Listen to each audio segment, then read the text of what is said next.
What's good, everybody? Welcome to the Lyons Den, where we discuss everything Empire related, music, fashion, storyline. I'm your host, Robbins, and if you are joining us for the first time, we will be discussing Season 2, Episode 1 of the best soap opera on TV. And we will be discussing Episode 1, The Devils Are Here. Let me introduce you to the rest of my panel. First up. Hi, I'm Dillon. Yo, I'm Bijan.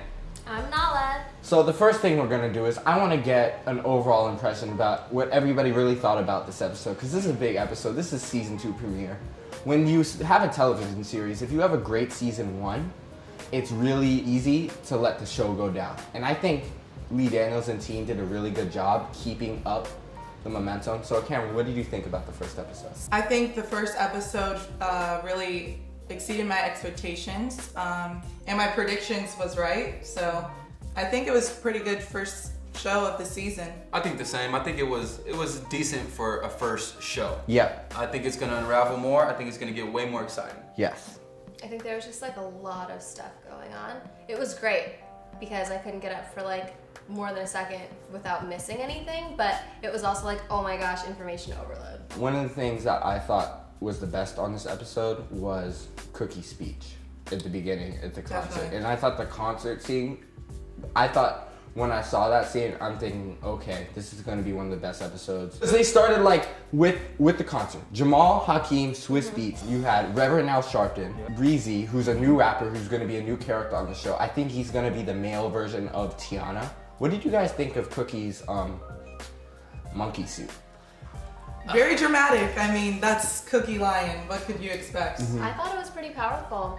Yeah, the way that the whole show opened up was powerful. They talked about a current event, which was Black Lives Matter. Yes. What I think it wrapped everybody in. What didn't matter what race you were wrapped into that. Yes. And then it seemed believable. It seemed real. Yeah. Taraji's acting was Taraji P. Henson. amazing. I Taraji was P. in Henson tears. is a much better actress than last season. Yeah. She is really developed. She this is time. improving she improved from episode to episode last year, and she is just going to continue to getting better. And next year, I think the Emmy will be in her hands. She's not bigger than her character. That's why I think she's acting so well. Because she is not like that in real life. Exactly. Because she said in one of her interviews, her whole life, she's never had an assistant.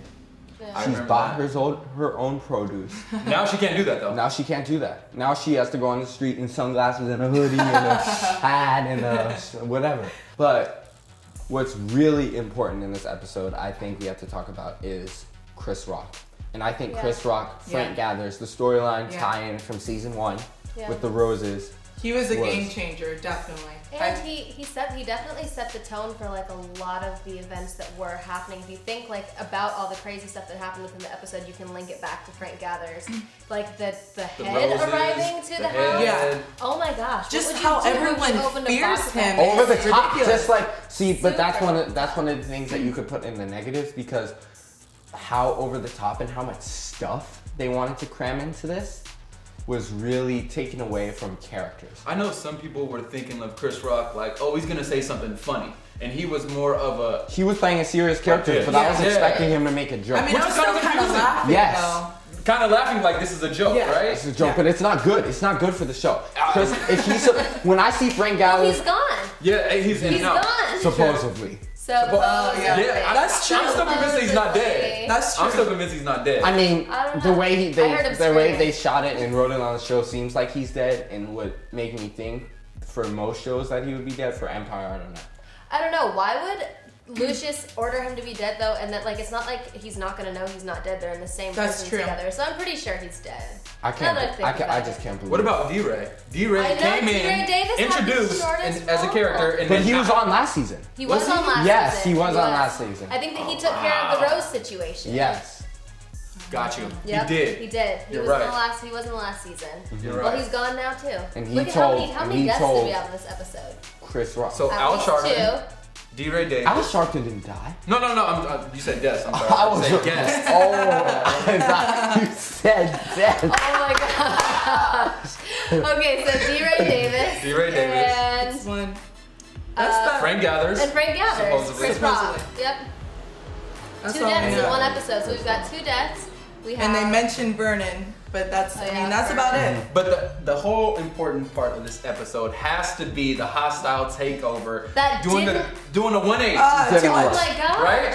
180, complete 180. So, Marissa, first of all, we have to talk about the guest star, the great Marissa Tomei, who's one of the greatest actresses in Hollywood to ever work, who played this really over-the-top, deep character. She was a lesbian, and what was one of the best parts was Anika and her chemistry, to me, anyway. I thought it was really interesting to see Anika in that position because she's kind of always been reserved in a way. Like a little reserved, but everyone knows. But let me add a wild side to Anika. She's Lucius Lyons. So I think that kind of showed like a little bit of her wild side. Or just what she'll do to get what she wants. Exactly. She's manipulating just as much as Lucius Lyon or Cookie. And Cookie, so just to get what you want, you're willing to sleep with people. So yeah, we might see a crazy side this season. I mean, she did that already though with Hakeem. I mean, she's dirty. She plays dirty. She's dirty. She is Boo Boo Kitty to the 100%. She definitely is. It's funny to see how Boo Boo Kitty and Taraji's character Cookie, their interactions, their chemistry to me was the best part of the episode. Yeah, it was good. Yeah. The three-way chemistry between Cookie, Anika, and Hakeem, to me, personally made the episode. I think Yaz the Greatest, Hakeem, is becoming an actor that is really, you have to watch out for. I think he is He can act really good as far as his mannerisms. He doesn't really have to talk. He had, before the first episode of Empire, he didn't act a day in his life. Oh, wow. Which is insane to me, because I think his characters, wait till we get Naomi Campbell back in this the show.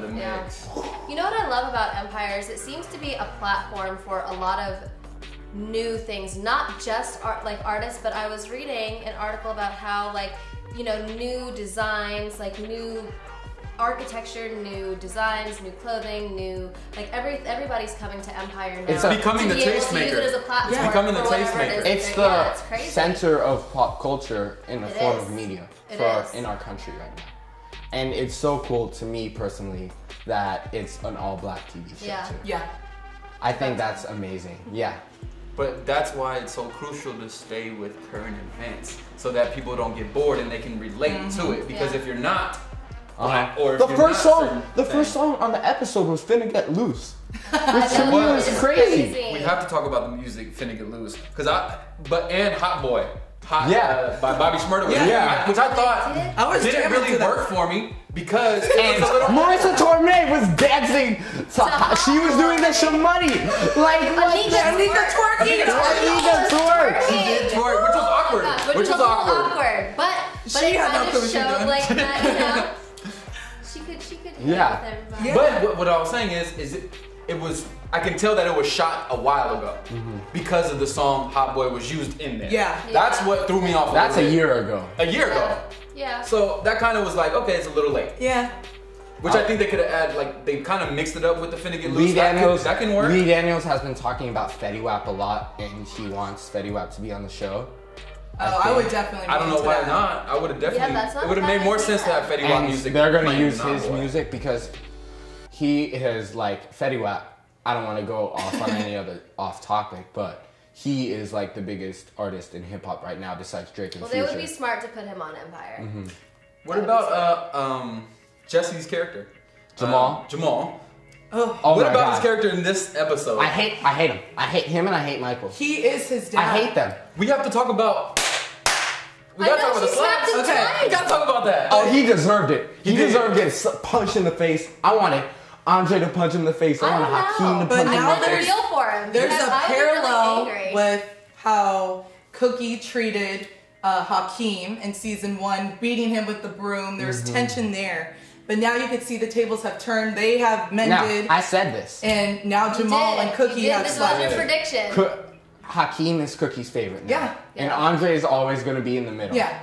I think that it's just, this is just from a woman's perspective, but just the fact that Cookie is always it might seem like she's making decisions just for herself, but she's always thinking about her kids. That's the only thing that she you know, cares about. And she even went to Jamal and she said, I don't want to, we weren't doing this hostile takeover because we wanted the power. We're doing it because, I'm doing it because I want my kids to be, you know, taken care of because their dad's in jail now. And, you know, I just think that her mothering instincts are the greatest, and it's a great dynamic to the show. Just to see that even though she wasn't there all those years, like she's still, everything is still about her kids. It's still about the family, but it's a dysfunctional family. Which is Empire. Empire is all dysfunctional. About the family. And pushing the envelope on as far as being over exposed or over pushing it over the top as far as introducing stuff like, okay, you have same-sex couples going on, but it's more over the top now. Which if you look at other shows, because they're trying pushing it. Which I don't know if I like this or dislike this about the show yet personally. That they are pushing so much stuff that's going on in pop culture right now in it. It's pop culture, just everything. Obviously, we have to talk about the Jamal and Michael. Yeah. Which I think their interaction relationship was almost the same to me on a sexual level is Anika and Hakeem. It's funny, on the first season, their interactions and their relationship was like always clash. You work too much. You saw so much Anika and Lucius making out. You saw so much Tiana and Hakeem. Naomi Campbell and Hakeem.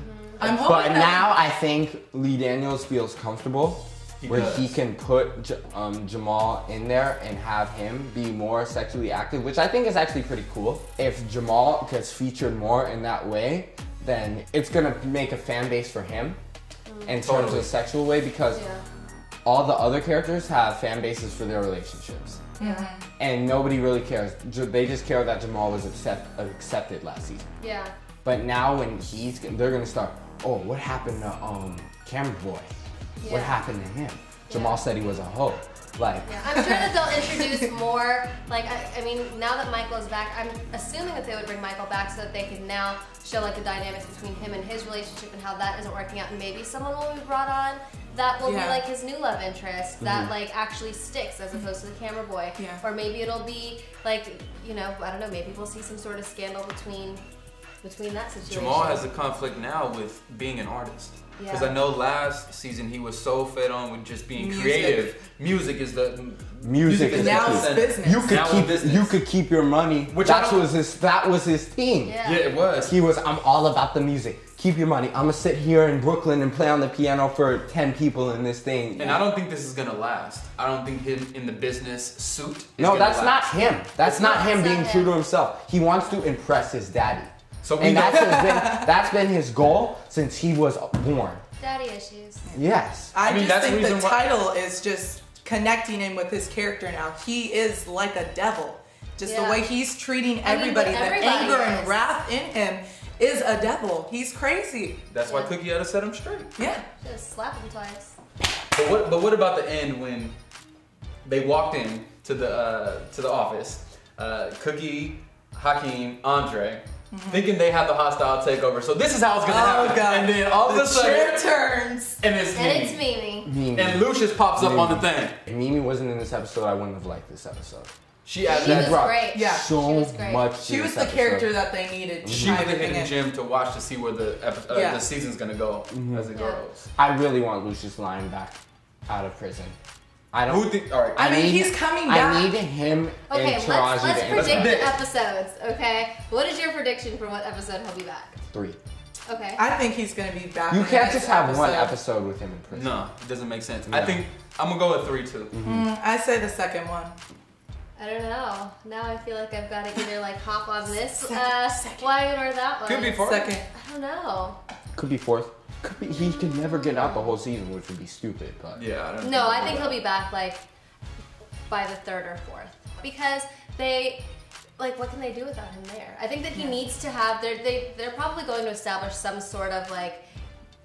He's probably gonna build an empire like we were talking about last time in the jail system, which he kind of already has doing by promising people in there. My prediction. When you get out, I'm gonna get you a record deal. I'll take care of your family. I'll do this. I'll do that. And I think that they're probably going to want to build on that a little bit more. And I think that he's gonna have some sort of like epiphany. So there's so much stuff we could cover in just this one episode. Like Lucius and Cookie's prison scene, Jamal and Hakeem and Becky and Portia, all these different characters that we didn't get a chance to talk about. But this is your opportunity to talk to us. Jump in the comment section of this video. Tell us your thoughts on what you think about this episode, and we'll maybe even answer back to you. Who knows? You can find us online, Instagram and Twitter, at @TheLionsDen4 on Twitter and at @TheLionsDen_4 on Instagram.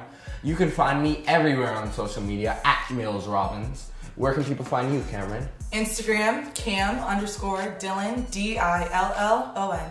You can find me at your man Bijan, YAMANBIJAN. And you can find me on Instagram and all social media at NalaGold, Nala, NALA.gold. Well, that's all the time we have for today, guys. If you want us to keep making these wonderful videos for you, make sure to like, subscribe to this YouTube channel, leave a comment, tell us your thoughts. Make sure to tell your grandma, tell your dog, tell your mother, tell your father, tell your sister, tell your brother. All right, everybody, from us in the Lions Den, we're out. I just think the music was great, just how they incorporated old school meets new school kind of music. The guest stars